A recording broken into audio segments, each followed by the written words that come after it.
श्री गुरु चरण सरोज रज निज मन मुकुर सुधार वरण रघुवर विमल यश जोदायक फलचार श्यावर रामचंद्र की जय। जनक सुता जग जननी जानकी अतिशय प्रिय करुणा निधान की ताके जुगपद कमल मनाऊं जासु कृपा निर्मल मति पाऊं पुनि मन बचन करम रघुनायक चरण कमल बंदों सब लायक राजीव नयन धरे धनुषायक भगत विपति भंजन सुखदायक विरारथ जल बीच सम कहियत भिन्न न भिन्न बंदों सीताराम पद जिनहि परम प्रिय खिन्न।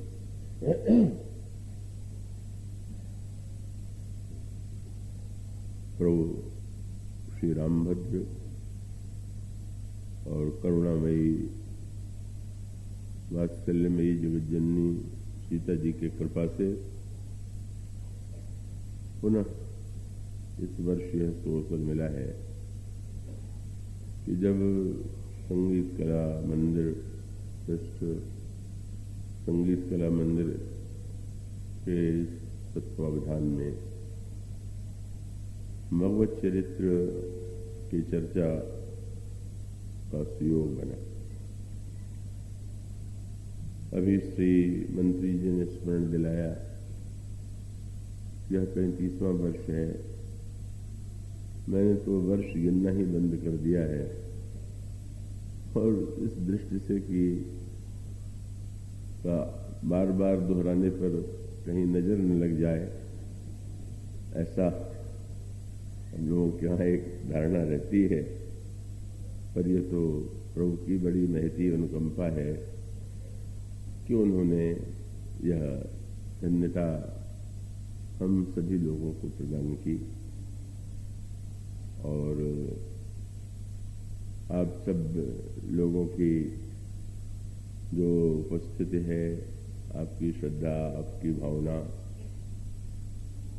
वो तो उत्साहित करती ही है, आनंदित करती है।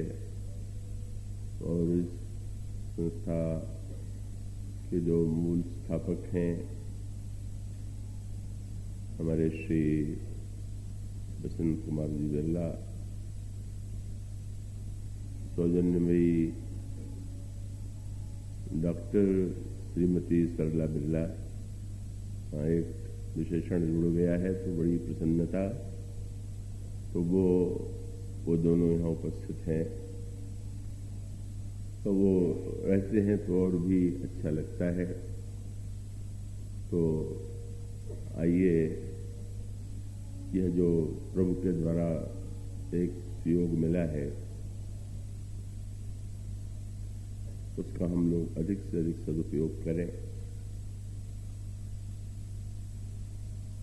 प्रसंग इस बार सुना गया है जगज्जननी सीता।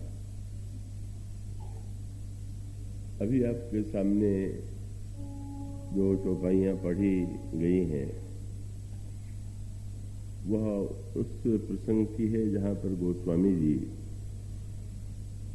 भक्तों की वंदना करते हैं और सबसे अंत में श्री सीता जी और भगवान राम की वंदना करते हैं। तो श्री सीता जी की वंदना करते हुए जो उन्होंने पंक्तियां लिखी उनका सरल सा अर्थ है,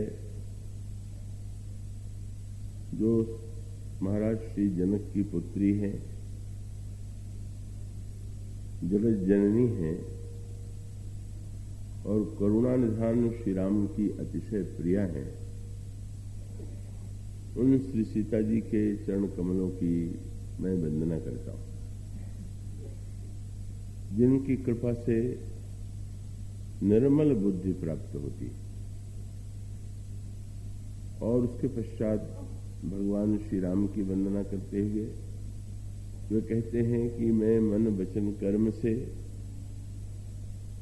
उन प्रभु की वंदना करता हूं कि जिनमें समस्त गुणगण विद्यमान, और वे प्रभु धनुष बाण धारण करते हुए भक्तों की विपत्ति का हरण करते रहते हैं। मैं उन चरणों के प्रति अपना अभिवादन प्रणति निवेदन करता हूं। और इस तरह से इन दोनों की पृथक पृथक वंदना करने के बाद फिर उन्होंने दोनों की संयुक्त वंदना की। तो पहले अलग अलग वंदना की गई और बाद में गोस्वामी जी उसे एक दार्शनिक रूप देते हुए कहते हैं कि जैसे वाणी और अर्थ ये दो अलग अलग शब्द हैं, पर व्यक्ति यह जानता है कि वाणी और अर्थ में रंच मात्र कोई भेद नहीं। और इसी प्रकार से जल और वीची, तरंगें जो जल में उठती हैं उन्हें वीची कहते हैं। तो जल और वीची भले ही शब्द के रूप में भिन्न हो, पर उन दोनों में रंच मात्र कोई भेद नहीं। इस तरह से भिन्न प्रतीत होते हुए भी जो तत्वतः अभिन्न है, उन प्रभु को मैं प्रणाम करता हूं उनके चरणों में, और जिन्हें दीन जन अत्यंत प्रिय है। तो ये जो पंक्ति हैं का इसमें दार्शनिक तत्व भी है, भावनात्मक पक्ष भी है, और जहां तक चरित्र का संबंध है, चरित्र का तो विस्तृत स्वरूप श्री रामचरितमानस में है ही। तो आइए थोड़ा इसकी पृष्ठभूमि में दृष्टि डालें। इन दोनों शब्दों में जो प्रारंभ में इस पंक्ति में आपको मिलेंगे, उसमें एक विरोधाभास सा है, और वो विरोधाभास है, प्रारंभ में कहा गया कि वह महाराज श्री जनक की पुत्री, और उसके साथ तुरंत दूसरा शब्द कह दिया गया जो सारे संसार की सृष्टि की जननी। तो एक और वो महाराज श्री जनक की पुत्री है, और दूसरी ओर वो जगत जननी है। इसमें एक विरोधाभास सा प्रतीत होता है। और उसके साथ साथ इस वंदना में एक क्रम भंग भी। क्रम भंग का तात्पर्य है कि जब ये कहा गया कि महाराज श्री जनक की वे पुत्री हैं, तो उसके बाद जैसे कि क्रम की दृष्टि से जीवन में भी जैसा दिखाई देता है कि जब एक परिचय देंगे तो परिचय देने में कन्या के रूप में, और कन्या जब विवाहिता हो जाती है तो का जो पति और पत्नी के रूप में उनका परिचय दिया जाता है।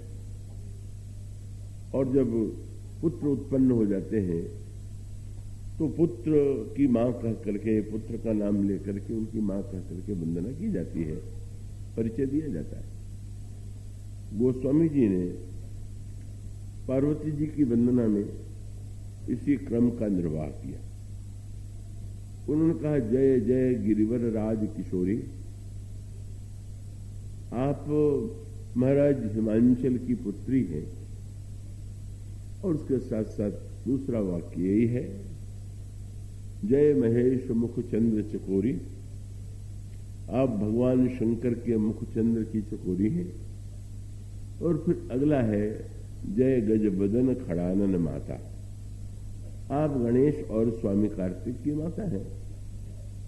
तो क्रम तो यही उपयुक्त प्रतीत होता है।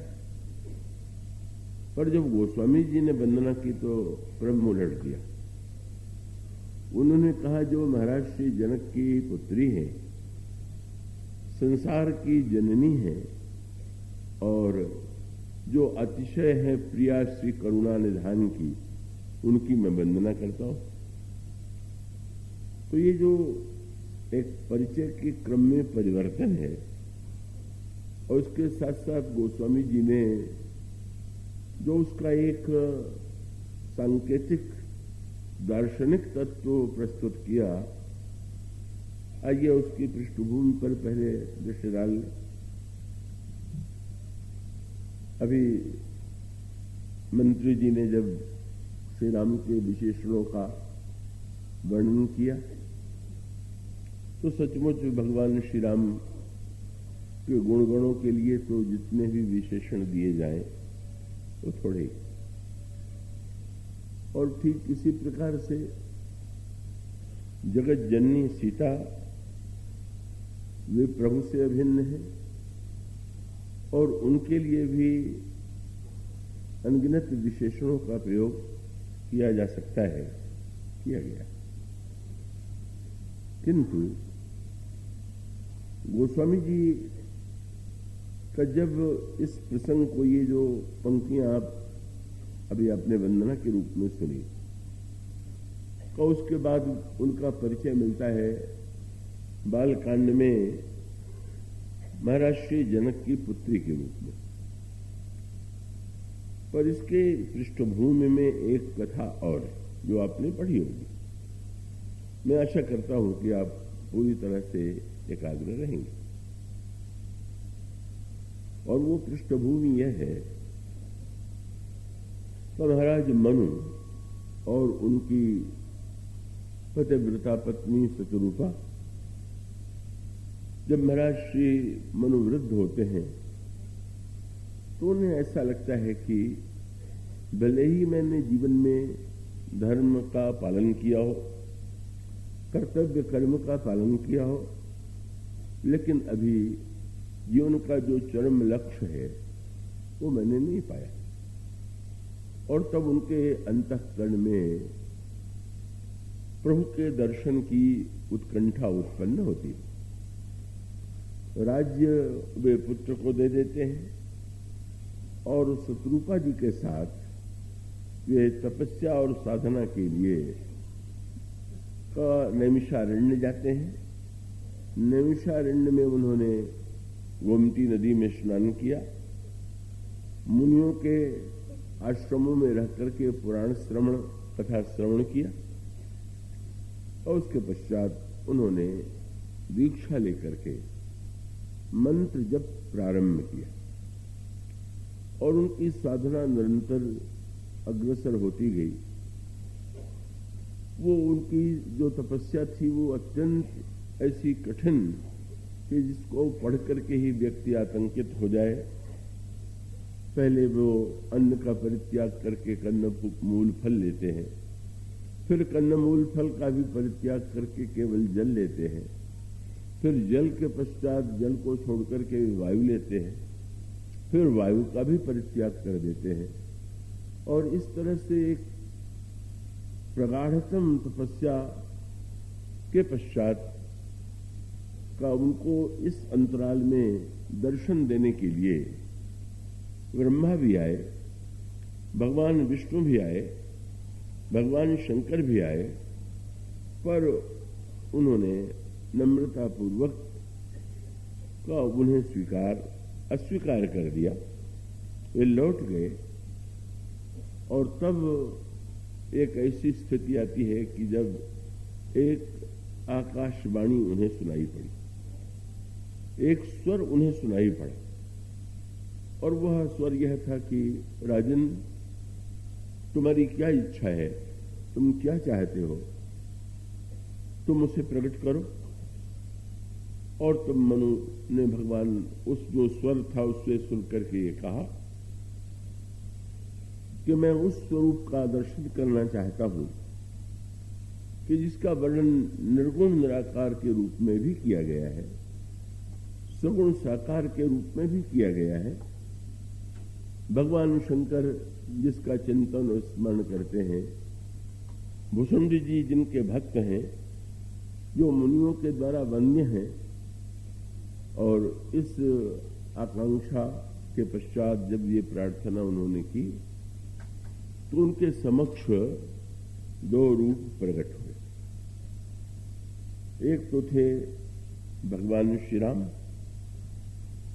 और उनके वाम भाग में जगत जननी सीता भी महाराज मनु के समक्ष दिखाई दे रहे। इसके पश्चात भगवान श्री राम प्रश्न करते हैं, मनु अपनी आकांक्षा प्रकट करते हैं कि मैं ये चाहता हूं कि आपके समान मैं पुत्र प्राप्त करूं। प्रभु मुस्कुरा करके ये कहते हैं कि अब अपनी तरह से मैं खोजने के लिए कहां जाऊं, मैं ही तुम्हारा पुत्र बन आऊंगा। पर इसके बाद एक नई सी बात हुई। श्री सीता जी को कुछ जिज्ञासा की मुद्रा में मनु और शत्रुपा देख रहे थे, और तब भगवान राम ने श्री सीता जी का परिचय देते हुए कहा कि मेरे वाम भाग में जो विराजमान आपको दिखाई दे रही हैं खड़ी, ये आदि शक्ति है। संसार का निर्माण इन्हीं के द्वारा हुआ है। यही महामाया आदि शक्ति जब मैं अवतार लूंगा तो मेरे साथ ये भी आएंगे और मैं तुम्हारी अभिलाषा पूर्ण करूंगा। और ऐसा कह करके ये दोनों रूप अंतर ध्यान हो जाते हैं। इस पृष्ठभूमि का जो वर्णन गोस्वामी जी ने किया उसका एक विशेष उद्देश्य है।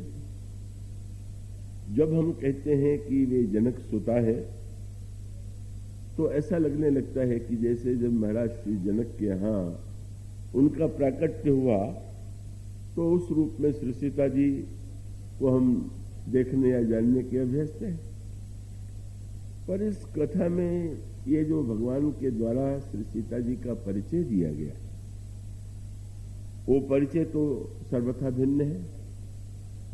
उस समय वे महाराज श्री जनक की पुत्री नहीं है, और भगवान जब उनका परिचय देते हैं तो ये कह करके परिचय देते हैं कि यही वो आदि शक्ति हैं जिन्होंने सृष्टि का सृजन किया है।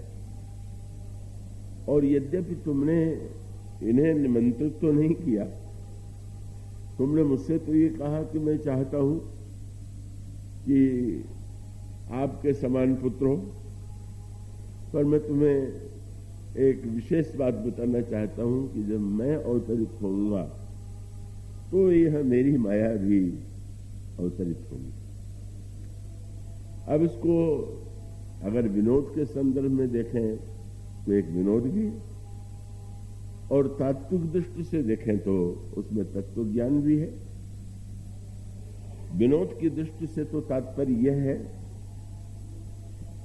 कि मनु भगवान से एक अनोखी इच्छा प्रकट करते हैं।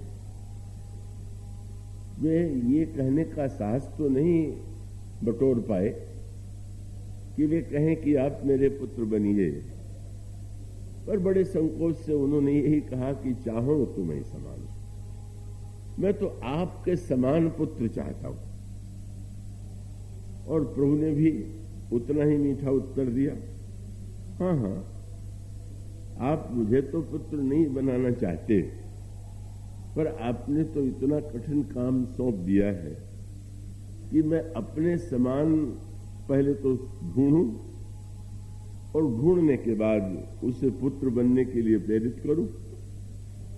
तो इतना परिश्रम करने के स्थान पर क्या यह अच्छा नहीं होगा कि मैं ही तुम्हारा पुत्र बन जाऊं? मानो प्रभु मुस्कुरा करके ये कहते हैं कि नहीं नहीं, मैं ही स्वयं तुम्हारा पुत्र बनूंगा। पर श्री सीता जी के आने की कोई कल्पना उनके मन में नहीं,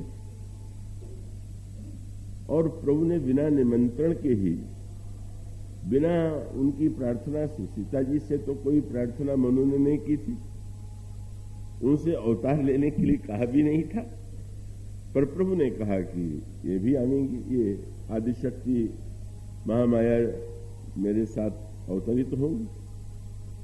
तो मानो प्रभु का विनोद ये था कि अब आपके मन में इच्छा उत्पन्न हुई मुझे पुत्र बनाने की, और आपने ये कह करके मुझसे पुत्र बनने का आग्रह किया कि मैं आपके समान पुत्र चाहता हूं, और उसके बाद आपकी इच्छा पूर्ण करने के बाद मैं जब अवतार लूंगा और कुछ वर्ष व्यतीत होंगे तो आपको मेरे विवाह की चिंता होगी, और तब फिर आप सोचने लगेंगे कि मेरे पुत्र के ही समान इसके योग्य कोई वधू मिले। तो वो कठिन काम हम पहले से किए आ रहे हैं, साथ में वधू को भी ले आएंगे।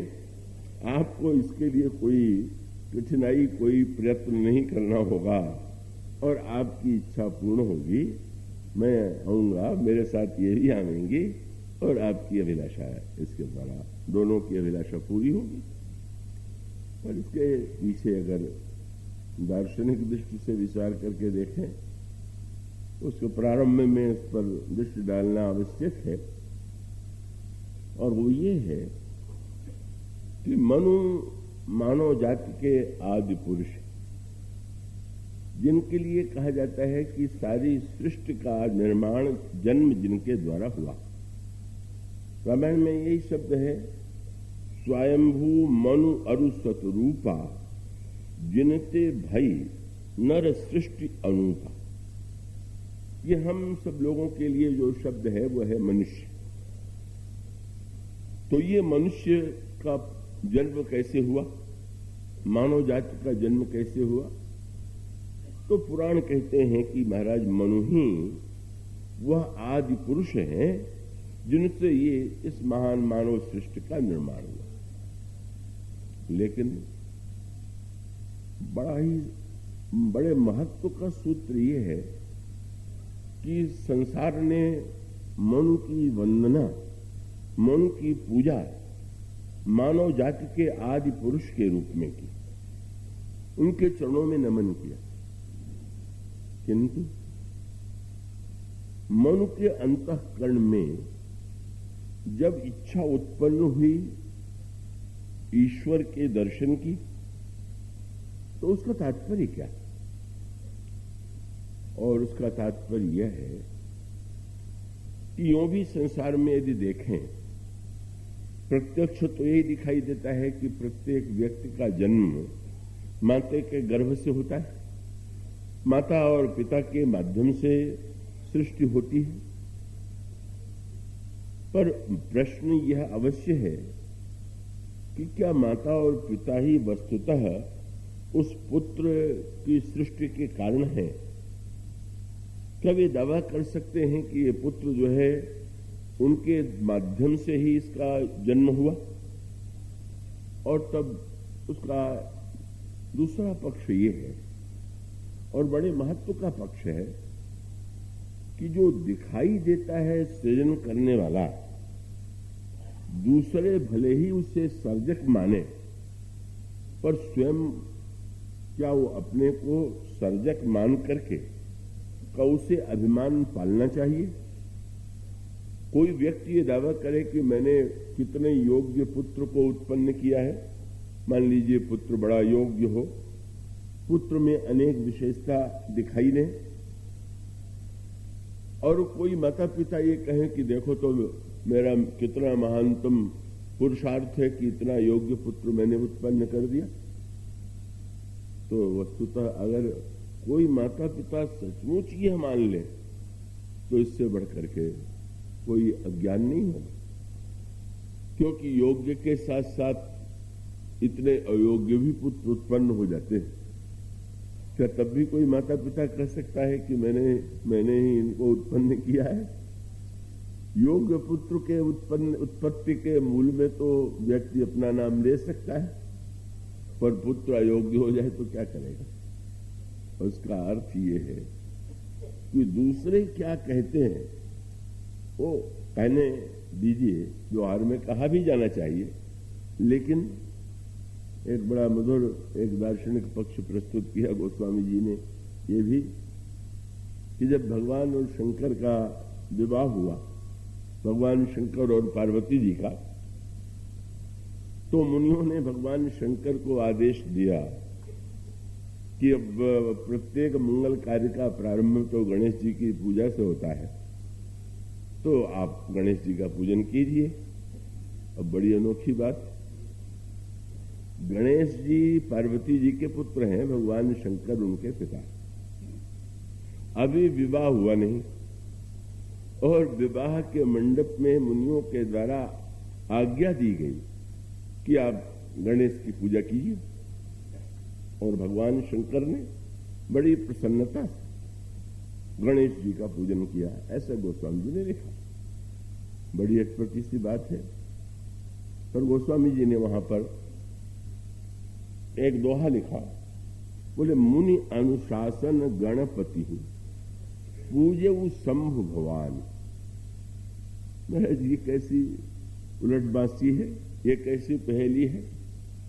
उन्होंने उत्तर दिया, को सुन संशय करे जनि सुर अनाज दीजिए जाने। इसे पढ़ करके संशय नहीं करना चाहिए, क्योंकि देवता तो अनादि है, आदि और अनादि।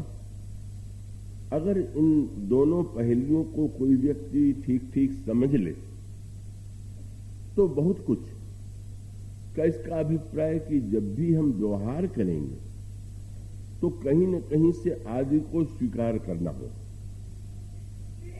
पर ये जो आदि की स्वीकृति है व्यवहार में, अगर इसको कोई परमार्थ सत्य मानने की भूल कर ले तो वो तो अनेक समस्याएं उसके जीवन में आ सकती हैं। और उसका अभिप्राय यही है कि वस्तुतः वो जो आदि की प्रतीति है का उसके मूल में जब व्यक्ति विचार करके देखेगा तो उसको अनादि तत्व का, अनादि सत्य का साक्षात्कार होगा। और उसका मूल तात्पर्य यह है कि गणेश जी और भगवान शंकर की प्रकृति का एक जो सांकेतिक भेद था वो बड़े महत्व का, वो एक पृष्ठभूमि है और पुराणों की कथा में उसके जो निहित संकेत है वो बड़े महत्व के। कहा जाता है कि भगवान शंकर और पार्वती के विवाह के पश्चात गणेश जी का निर्माण पार्वती जी ने किया और वो अद्भुत रूप में इस तरह से आया कि पार्वती जी स्नान कर रही थी और स्नान करने से उबटन के रूप में एक दिव्य जो आकृति बनी वही गणेश। और गणेश जी से उन्होंने ये कहा, जब चैतन्य गणेश का वहां पर उन्होंने निर्माण कर दिया तो निर्माण करने के पश्चात उस दिव्य मूर्ति ने, जो बड़ी तेजोमयी सौंदर्यमयी दिव्य मूर्ति थी, तो उन्होंने पार्वती जी को प्रणाम करके उनसे आज्ञा मांगी, मैं क्या करूं? उन्होंने कहा कि पुत्र तुम द्वार पर खड़े रहो और मैं यहां पर हूं, कोई भीतर न आने पावे। गणेश जी द्वार पर खड़े हो गए और कुछ अद्भुत संयोग भी भगवान शंकर बाहर से भीतर प्रविष्ट होने लगे। गणेश जी उन्हें नहीं पहचानते। उन्होंने, शंकर जी तो स्वभावतः वो तो पूछ करके भीतर जाना चाहिए, ऐसी कोई समस्या तो शंकर जी के सामने कभी नहीं थी। जब वे भीतर प्रविष्ट होने लगे तो अचानक इस तेजोमय पुरुष ने, ये जो दिव्य तेजोमय सौंदर्य में बालक था, उसने कहा कि आप भीतर नहीं जा सकते। क्यों? कहा मां की यही आज्ञा है। और तब भगवान शंकर ने प्रश्न किया, तुम मुझे जानते हो कि मैं कौन? कि नहीं, जानने की कोई आवश्यकता नहीं है, मैं मां के आदेश का पालन करूंगा और आपको भीतर नहीं जाने दूंगा। और तब कथा आती है कि युद्ध होने लगा और अंत में भगवान शंकर ने अपने त्रिशूल से उसका सिर काट दिया और कटने के पश्चात जब ईश्वर सुनाई पड़ा, पार्वती जी भीतर से निकल करके आई और का वो सिर देखा कटा हुआ उस तेजो में बालक का, तो आंसू आए, बड़ी व्याकुल हो गई।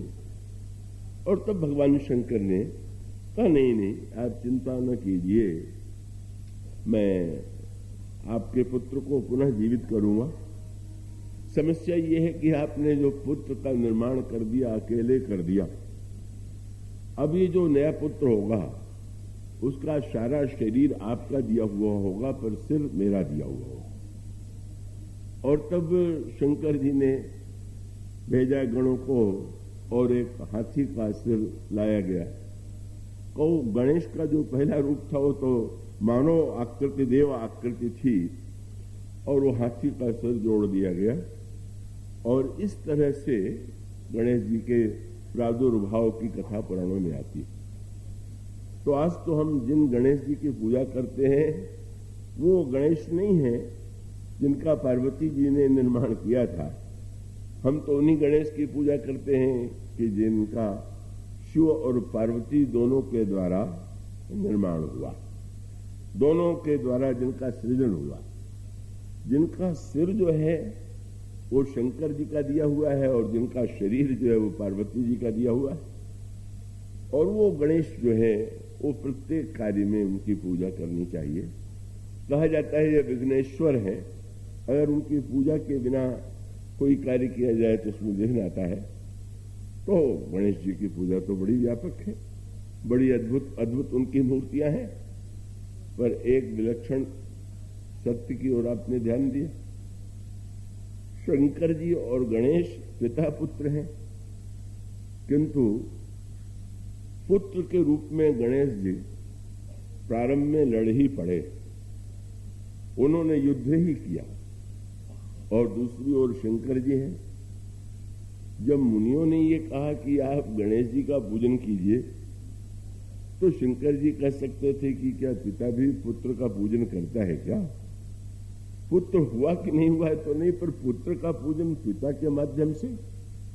पर शंकर जी को इसमें आपत्ति नहीं है, बड़े प्रसन्न भाव से उन्होंने गणेश जी का पूजन किया। इसका मूल तत्व ये है, इसका सांकेतिक अभिप्राय ये है, गणेश जी को हम बुद्धि का देवता मानते हैं। सिद्ध सदन गज बदन विनायक के साथ साथ जब भी उनकी वंदना करते हैं तो बुद्ध रास शुभ गुण का सदन, जो बुद्धि के रास है। और शंकर जी की जब वंदना हम करते हैं तो कहते हैं भवानी शंकरो बंदे श्रद्धा विश्वास रूपणो। एक विश्वास का देवता है तो दूसरा बुद्धि का देवता है। तो बुद्धि जो है सरलता से किसी बात को स्वीकार नहीं करती, और बुद्धिमान व्यक्तियों का भी यह स्वभाव होता है कि वो तो ऐसे सरलता से उनसे कह दीजिए कि ऐसा मान लीजिए, क्यों मान ले, कैसे मान लेना चाहिए। तो इसका अभिप्राय किए तो बुद्धि का स्वाभाविक स्वभाव है कि वो सरलता से किसी वस्तु को, किसी बात को कहा जाए तो स्वीकार करने के लिए प्रस्तुत नहीं। पर इसका मूल तात्पर्य यह है, अंत में गणेश जी वंदनीय तब होते हैं, भगवान शंकर जिस सरलता से गणेश जी का पूजन कर लेते हैं। पिता ने पुत्र का पूजन करने में संकोच नहीं किया, और पुत्र ने पिता को पिता मानने में संकोच का अनुभव किया प्रारंभ में। मानो इन सबका तात्पर्य यह है कि व्यक्ति के जीवन में जो सर्वोत्कृष्ट वस्तु है, और प्रत्येक कार्य के प्रारंभ में गणेश जी की पूजा करना, अगर देखें तो आदि दैविक दृष्टि से भी ठीक, व्यवहारिक दृष्टि से भी ठीक। जब भी कोई कार्य करेंगे तो विवेक पूर्वक ही कोई कार्य किया जाना चाहिए।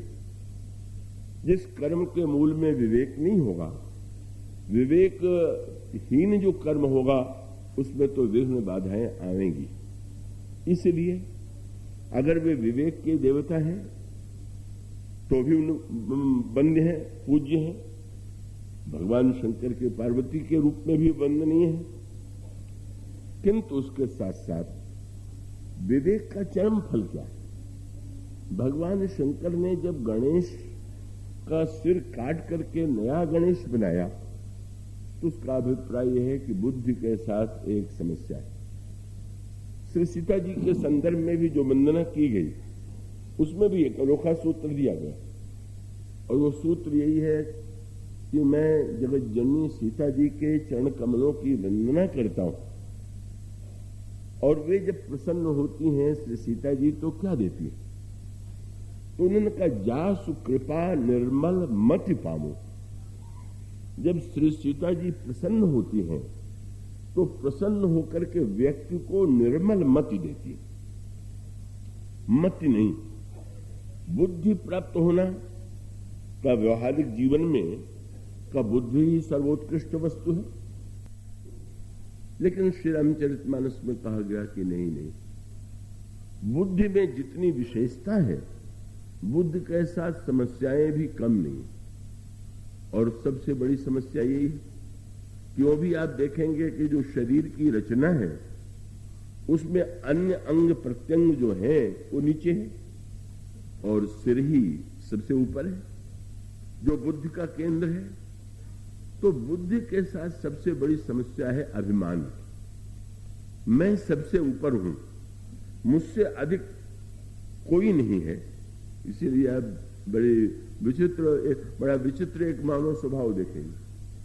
किसी को अगर ये कह दीजिए किसी से कि वो आपसे अधिक धनवान है तो मान लेगा, कह दीजिए कि वो आपसे अधिक बलवान है तो भी मान लेगा, पर कह दीजिए कि वो आपसे अधिक बुद्धिमान है तो बिल्कुल नहीं मानेगा।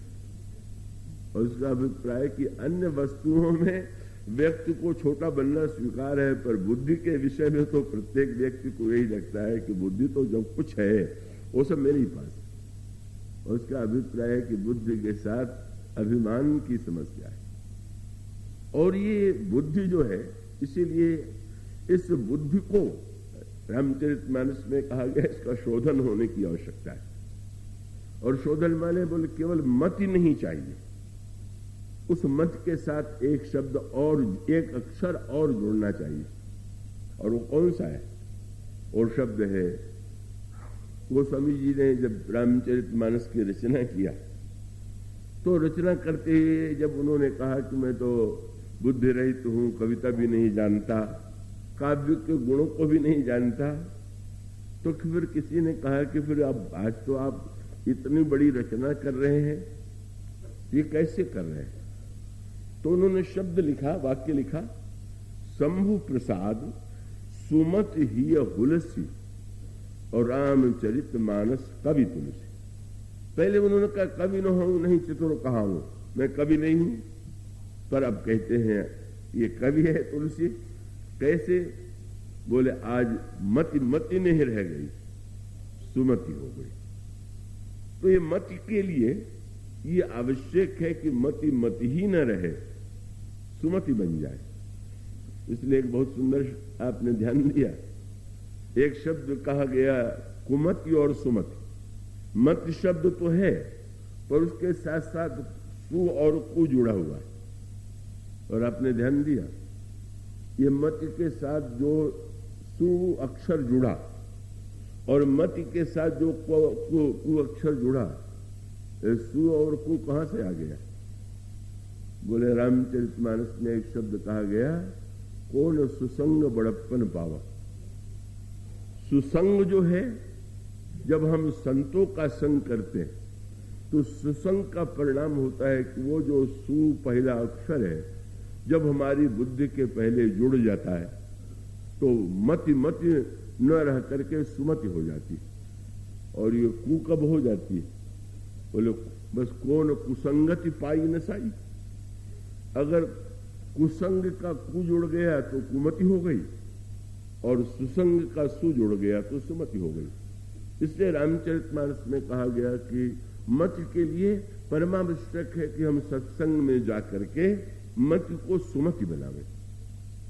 और सुमति के बाद भी एक स्तर और अधिक आगे। पहले मति जो है का वो गोस्वामी जी के शब्दों में सुमति बनी।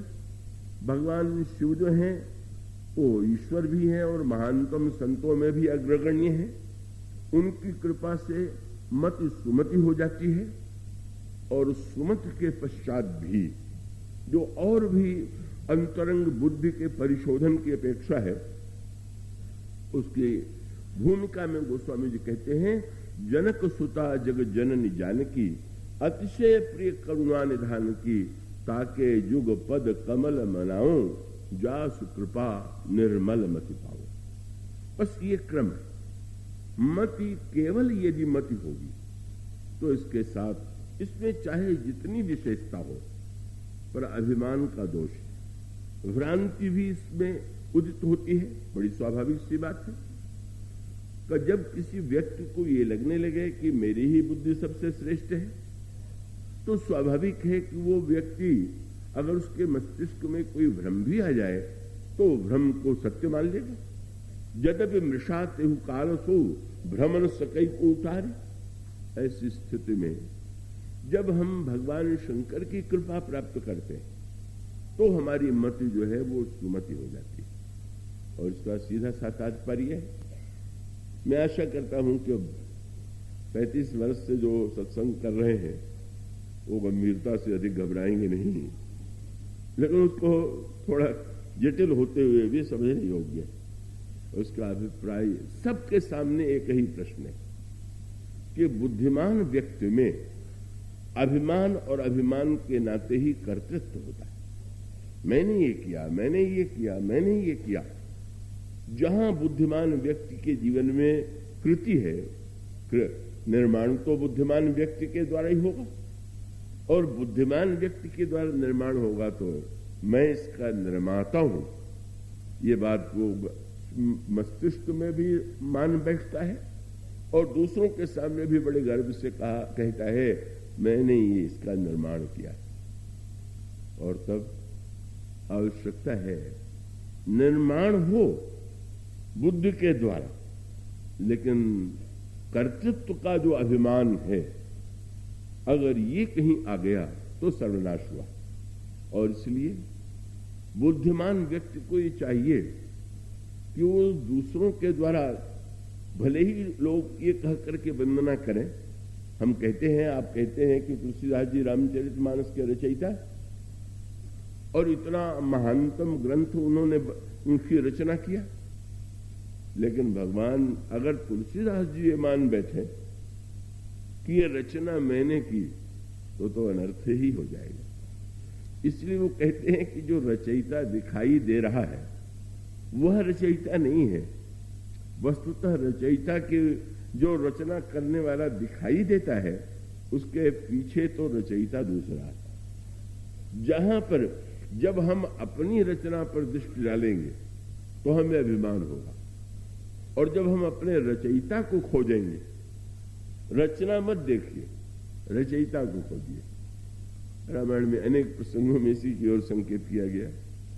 भगवान राम सीता जी का विवाह जनकपुर में हो रहा, सारे देवता विवाह के दर्शन का आनंद लेने के लिए आए हुए हैं, और ब्रह्मा जी कुछ अधिक फूले हुए थे।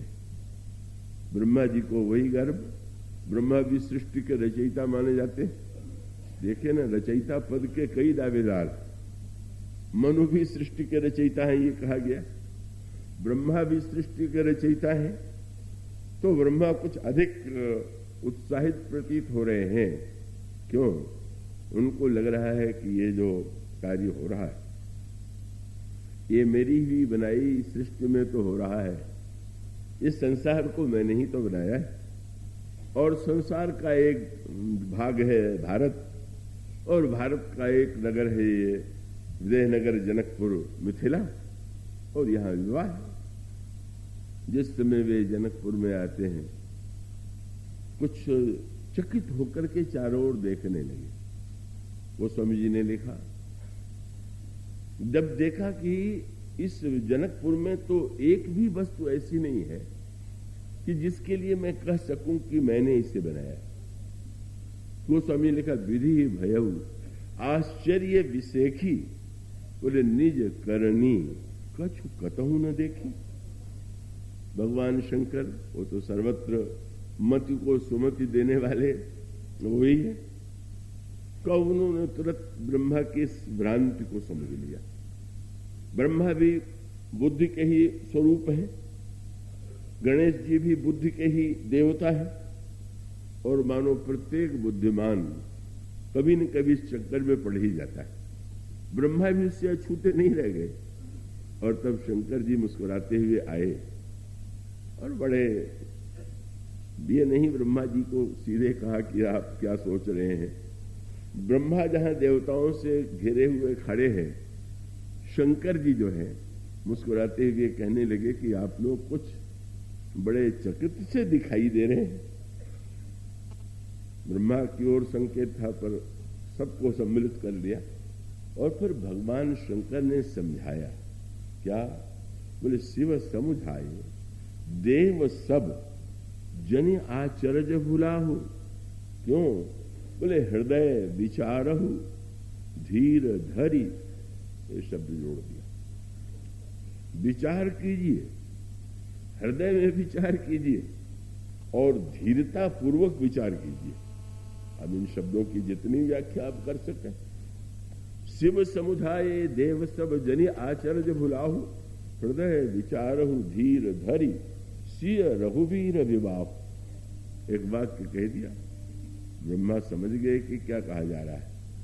मानो शंकर जी का व्यंग यह था कि महोदय ब्रह्मा जी, आप जब यहां आए हैं विवाह देखने के लिए तो ये मत ढूंढिए कि मैंने क्या बनाया, यहां तो ये पता लगाइए कि मुझको किसने बनाया।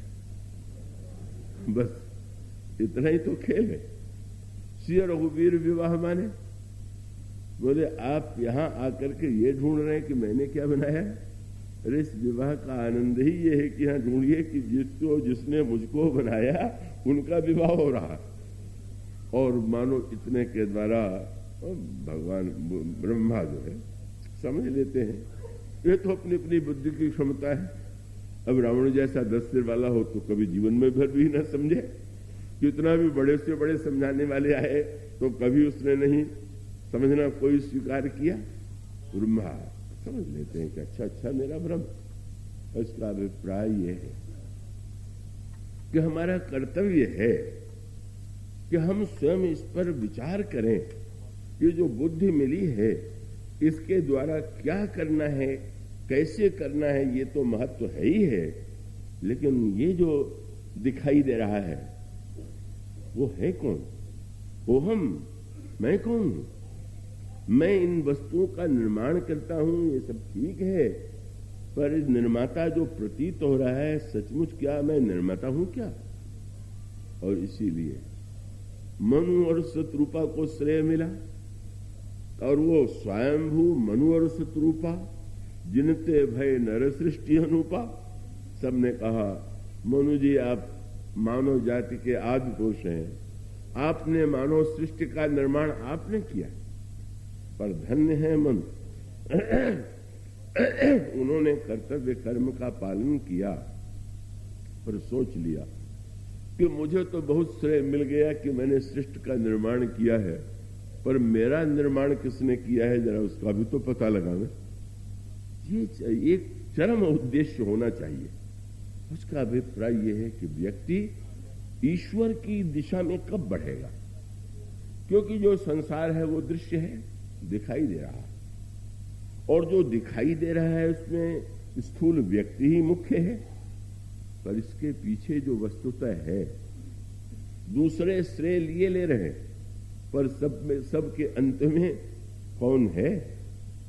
ब्रह्मा जी ने भी इसीलिए जब भगवान की जो आपने छंद पढ़ा होगा जय जय सुरनायक, तो उसमें ब्रह्मा जी ने एक बहुत सुंदर बात कही। ब्रह्मा जी ने भगवान की जो वंदना के वाक्य कहे हैं उसमें आपने पढ़ा होगा। ब्रह्मा कहते हैं जय सृष्टि उपाई त्रिविध बनाई। प्रभु आपने ही सृष्टि का निर्माण किया। आश्चर्य, ब्रह्मा जी लोगों ने पता लगाया कि सृष्टि निर्माता कौन है, तो मनुष्यों ने कहा मनु है। मनु के द्वारा मनु का निर्माण किया किसने, तो बोले ब्रह्मा है।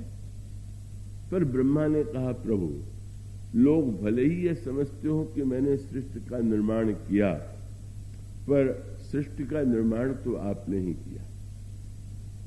कोई नहीं कहता कि मैंने निर्माण किया। मुझे आपको ही लोग कहते हैं कि ब्रह्मा ने सृष्टि को बनाया। तो ब्रह्मा जी ने उस समय बुद्धि बड़ी शुद्ध थी, बड़ी सुंदर बात की।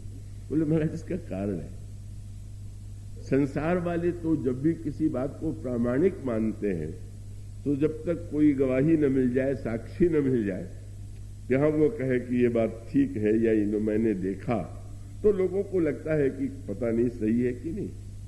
तो ब्रह्मा कहते हैं प्रभु यही सृष्टि उपाई त्रिविध बनाई, संग सहायन दूजा। जब आपने सृष्टि बनाई तो आप अकेले थे और इसलिए आपके पक्ष में कोई गवाही देने वाला नहीं, और मैंने बनाया तो कई थे जो मेरे पक्ष में गवाही दे रहे थे, इसलिए मैं बना गया सृष्टि निर्माता और आपको कोई जान नहीं पाया। पर मैं तो ये जानता हूं ना कि मैंने क्या निर्माण किया, मेरा निर्माण किसने किया। श्रीमद् भागवत में आपको यही तो मिलेगा। जब ब्रह्मा ने कमल के ऊपर अपने को स्थित देखा और देख करके वो ये चिंतन करने लगे, अगाध जल राशि है, और उसमें ब्रह्मा जब देखते हैं मैं अकेला हूं, तब वो बार बार सोचने लगे मैं कौन हूं, मैं कहां से आ गया। यही वो महत्वपूर्ण प्रश्न है जो अनेक अनेक दृष्टांतों के द्वारा, अनेक अनेक कथाओं के द्वारा पुराणों में, श्री रामचरितमानस में दोहराया गया है। उसका अभिप्राय कि ब्रह्मा ने सृष्टि का निर्माण बाद में किया, और बाद में निर्माण करने के पहले उन्होंने यह विचार किया मैं आ कहां से गया। देखा तो दिखाई पड़ा कमल, पर ये कमल कहां से आ गया। और कहा जाता है कि वो कमल के मूल को खोजने के लिए चलते रहे, और अगणित वर्षों तक चलने के बाद भी वे कमल का मूल नहीं खोज पाए, थक गए।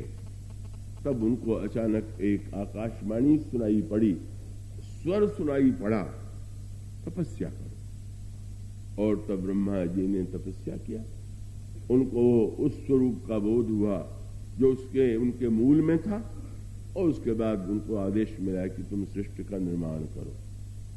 बस सर्वत्र सूत्र यही है कि हम चाहे मनुष्य हैं, चाहे कहीं पर भी कुछ भी हमने भले ही निर्माण किया हो, लेकिन सर्वत्र एक जो संकेत है ना, का वक्ता बोलते समय भगवान का ध्यान करके बोले।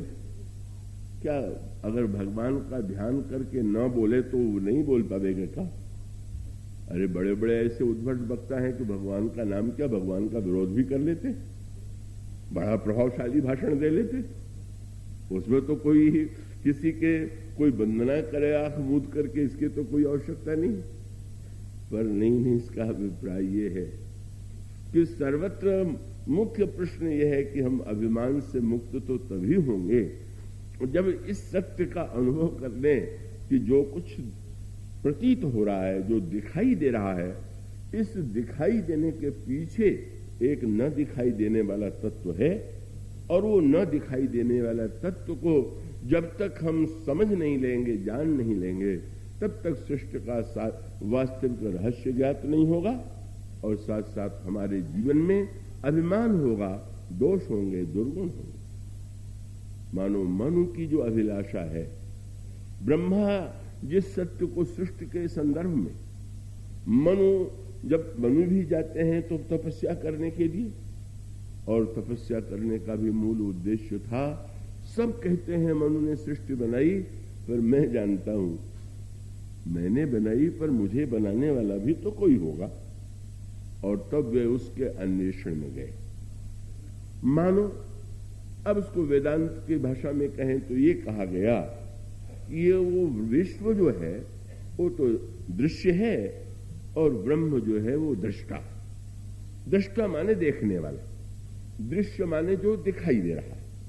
ठीक है, तो अब स्वाभाविक रूप से वह दृष्टा सबको देख रहा है और उसे कोई नहीं देख रहा है।